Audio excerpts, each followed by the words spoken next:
Baik, Assalamualaikum warahmatullahi wabarakatuh. Izin memperkenalkan diri, saya Nazla Andintia Wijaya dengan NIM 1181484 dari kelas Metode Penelitian RC akan mempresentasikan draft tugas akhir dengan tugas besar saya metode penelitian dengan judul Perencanaan Sistem Prelisensi Asisten Praktikum menggunakan RFID berbasis website. Studi kasus Laboratorium Institut Teknologi Sumatera. Latar belakang dari saya mengambil topik ini adalah karena pendataan presensi asisten praktikum masih belum terdata dengan baik selama praktikum offline di Institut Teknologi Sumatera, sehingga dapat menyebabkan human error dalam pendataan dan kalkulasi honor, yang mana honor asistensi praktikum sendiri ini dihitung berdasarkan banyaknya jumlah asisten mengajar dalam kelas praktikum. Nah, sebenarnya sistem presensi asisten praktikum di Laboratorium Institut Teknologi Sumatera ini sudah memanfaatkan teknologi RFID. Namun, teknologi ini belum bisa terintegrasi secara maksimal, yang mana tag reader RFID sering mengalami error karena selalu membaca data presensi secara terus-menerus walaupun presensi tersebut tidak terdapat pada jadwal, yang artinya Asprak dapat melakukan presensi secara berulang dan kapanpun walaupun jadwalnya itu bukan jadwal yang dimiliki oleh Asprak tersebut. Nah, selain itu, teknologi RFID ini belum dirasakan oleh seluruh mahasiswa secara menyeluruh, yang mana sebagian besar dari mahasiswa yang mengajar atau asisten praktikum belum mendapatkan kartu RFID. Sehingga saat praktikum offline, mahasiswa atau asisten praktikum itu masih menggunakan metode konvensional atau menggunakan kertas. Selanjutnya ada identifikasi masalah. Nah, identifikasi masalah pada penelitian ini yang pertama adalah asisten praktikum sebagian besar masih belum memiliki kartu RFID, sehingga sistem presensi masih menggunakan kertas. Yang kedua, asisten praktikum dapat melakukan presensi lebih dari satu kali terhadap hari dan mata kuliah yang sama karena tag reader pada RFID belum dapat mengimplementasikan batasan waktu atau batasan jumlah dalam melakukan presensi.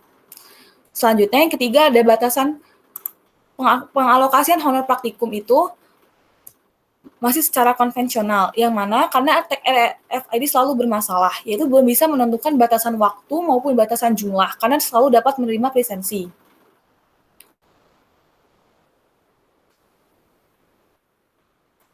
Selanjutnya ada rumusan masalah. Berdasarkan latar belakang yang telah saya uraikan, maka dapat dirumuskan permasalahan yang dikaji pada penelitian ini adalah bagaimana merancang dan membangun sistem presensi untuk asisten praktikum menggunakan RFID yang terintegrasi dengan web. Selanjutnya ada tujuan penelitian. Tujuan penelitian ini adalah 1. Merancang dan membangun sistem presensi menggunakan RFID agar pengumpulan data presensi lebih terorganisir. Kedua, meminimalisir kesalahan atau kehilangan data presensi karena sebagian asisten praktikum masih menggunakan kertas untuk presensi atau paper-based. Yang ketiga, mempermudah alokasi dan koordinasi pendataan asisten praktikum pada mata kuliah yang berbeda agar tidak terjadi kesalahan. Lalu yang keempat, sistem dapat melakukan penentuan honor praktikum berdasarkan jumlah kehadiran asisten praktikum pada masing-masing kuliah yang diajar. Selanjutnya, dalam penelitian ini saya menentukan beberapa batasan, antara lain, yang pertama, rancang bangun sistem presensi asisten praktikum menggunakan RFID berbasis web ini diimplementasikan di Laboratorium Institut Teknologi Sumatera. Dan yang kedua, sistem dapat memberikan batasan waktu dan batasan jumlah presensi untuk asisten berdasarkan jadwal praktikum terdaftar, sehingga di luar jadwal tersebut, asisten tidak dapat melakukan presensi menggunakan alat. Lalu yang ketiga, implementasi menggunakan Firebase website dilakukan menggunakan localhost pada laptop peneliti. Selanjutnya ada tinjauan studi. Tinjauan studi ini merupakan review literatur dari jurnal maupun penelitian sebelumnya yang telah dilakukan sebelumnya di tugas penelitian Metopen. Nah, yang pertama ada jurnal dengan penulis Eka Fajari Adwar dan Wildan pada tahun 2020 dengan judul Rancang Bangun Sistem Absensi Presensi RFID Terkoneksi Website menggunakan bahasa pemrograman PHP dan MySQL. Masalah pada penelitian ini adalah sistem tidak dapat digunakan saat adanya pemadaman listrik, dan sistem presensi mahasiswa juga masih belum terorganisir. Hasil penelitian yang didapat adalah dalam perancangan sistem menggunakan RFID yang terintegrasi dengan website, sistem ini berhasil dalam melakukan perekaman data yang mana data tersebut dapat terekam walaupun adanya pemadaman listrik. Nah, dari sini peneliti atau penulis menggunakan basis data MySQL dan offline website untuk mengatasi masalah tersebut. Selanjutnya, ada penulis Ahyar Jadid Zulhelmi dan Ardiansyah yang ditulis pada tahun 2017 dengan judul Rancang Bangun Sistem Absensi Perkuliahan Auto ID berbasis RFID yang terintegrasi dengan database berbasis SAP. Nah, masalah pada penelitian ini adalah absensi masih dilakukan secara manual menggunakan kertas yang dapat menyebabkan kerusakan dokumen seperti hilangnya dokumen, lalu kurang terdatanya dokumen, dan hal lainnya. Hasil dari penelitian ini adalah perangkat lisensi bekerja sebagai pendeteksi sekaligus perekam tag ID anggota perkuliahan dapat bekerja dengan baik pada sistem. Proses integrasi pada basis data berhasil dilakukan dengan layanan web service sebagai penghubung perangkat dengan basis data. Selanjutnya, tinjauan studi yang ketiga dari penulis Paulus Alexander Edwin Pradana yang ditulis pada tahun 2015 dengan judul Perekaman Data Akses Kamar Hotel dengan RFID berbasis website.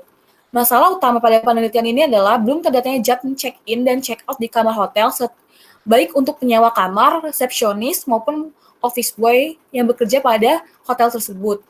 Nah, dari hasil penelitian ini adalah dengan perancangan sistem menggunakan RFID yang terintegrasi dengan website, data berhasil direkam dengan adanya fasilitas halaman pendaftaran untuk mengatur waktu check-in dan check-out, dan halaman check-out untuk memperbarui data dari mikrokontrollernya.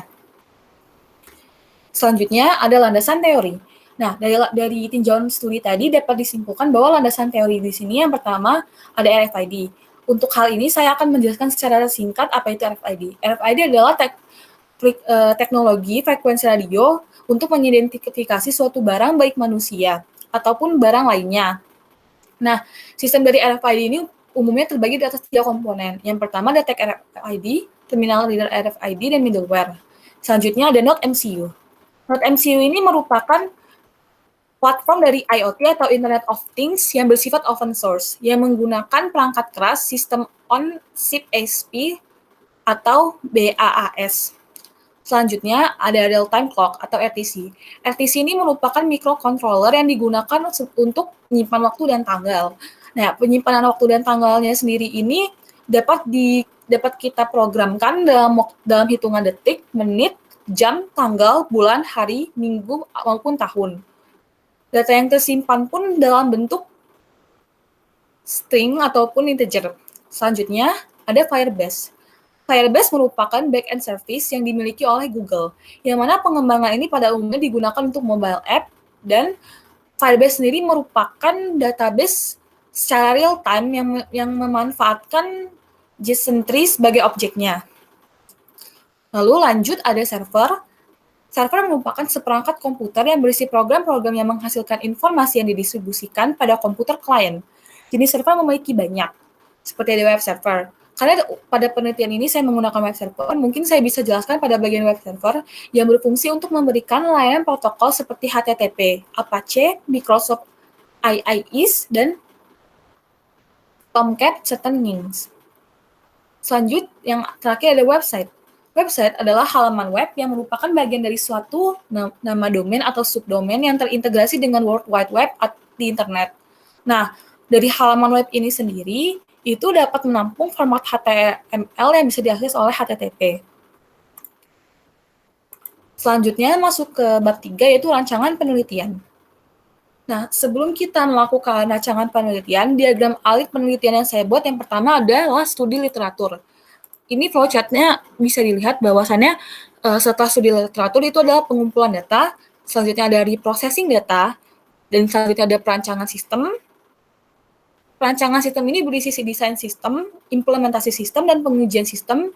Selanjutnya ada evaluasi dan hasil yang berisi evaluasi hasil, pengecekan ulang proses, dan yang ketiga adalah penentuan langkah selanjutnya. Metode penelitian.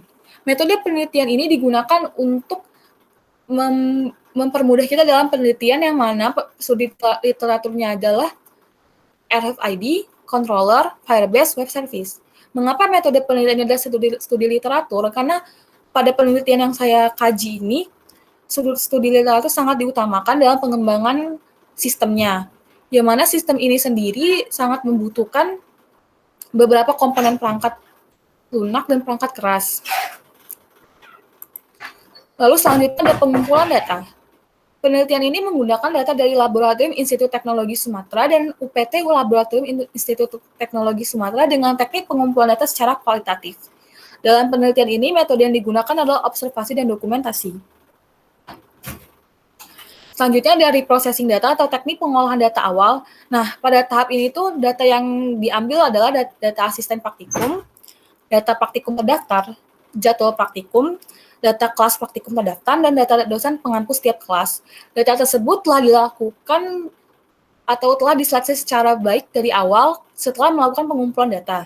Nah, kelima data tersebut diolah dengan tipe electronic data processing, yang mana pemrosesan data dapat dilakukan dengan teknologi seperti komputer dan software.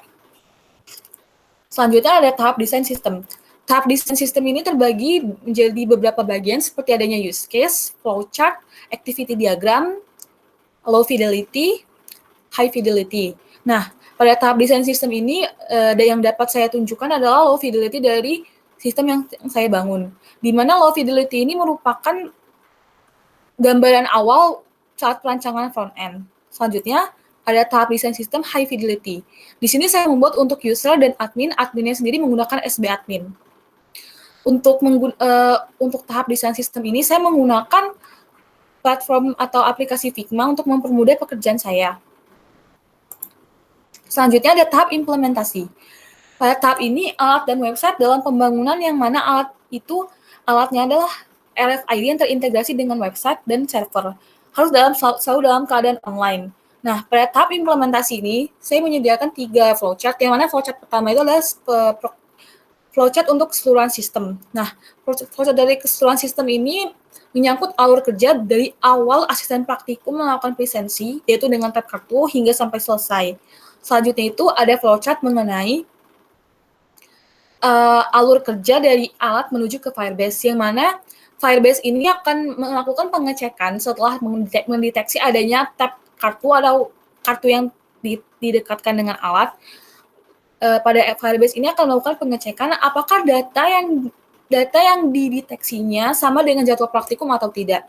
Dalam hal tersebut, maka Firebase dapat menentukan bahwasannya apakah data cocok atau tidak. Selanjutnya ada flowchart yang ketiga, yaitu flowchart untuk Firebase menuju ke website. Nah, dalam hal ini, setelah Firebase melakukan pencocokan, maka akan langsung terintegrasi dengan website, yang mana website akan menampilkan data dari keterangan atau data dari yang telah kita deteksi pada Firebase. Nah, data ini bisa berupa nama, NIM dari asisten praktikum, lalu kelas yang diajar, jam yaitu waktu yaitu jam, tanggal, dan hari, serta yang terakhir adalah keterangan apakah dari asisten praktikum ini dapat melakukan presensi atau tidak, yang mana akan bertuliskan gagal ataupun berhasil.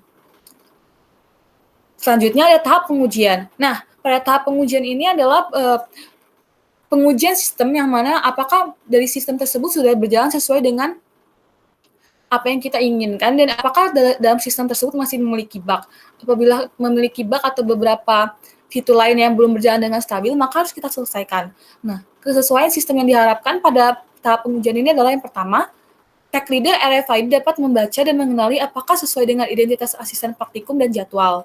Selanjutnya, apakah dari tag RFID terbaca dan dilakukan pengecekan pada Firebase. Dan selanjutnya ada yang terakhir adalah terintegrasi ke website dengan menampilkan keterangan lisensi. Lanjut, ada evaluasi hasil penelitian. Evaluasi hasil penelitian ini memiliki 3 subbab, yakni ada evaluasi hasil. Evaluasi hasil merupakan tahap yang dilakukan untuk melihat apakah implementasi alat yang terintegrasi dengan web ini telah berhasil sesuai dengan apa yang kita inginkan. Peneliti melakukan penilaian terhadap model sistem yang dibuat apakah sudah mencapai tujuan atau belum. Yang kedua ada pengecekan ulang proses penelitian. Pengecekan ulang proses penelitian ini dilakukan agar semua step yang kita lakukan itu tidak ada yang terlewat, terkhususnya pada bagian pre-processing yang mana ini merupakan pengolahan data yang telah kita lakukan saat pengumpulan data. Dan yang terakhir adalah menentukan langkah selanjutnya. Nah, langkah selanjutnya ini adalah bagaimana setelah kita melakukan evaluasi tersebut, di mana pada tahap ini dilakukan kembali ke langkah penentuan tujuan untuk melakukan analisis terhadap hasil yang diperoleh dengan menerapkan teknik evaluasi hasil.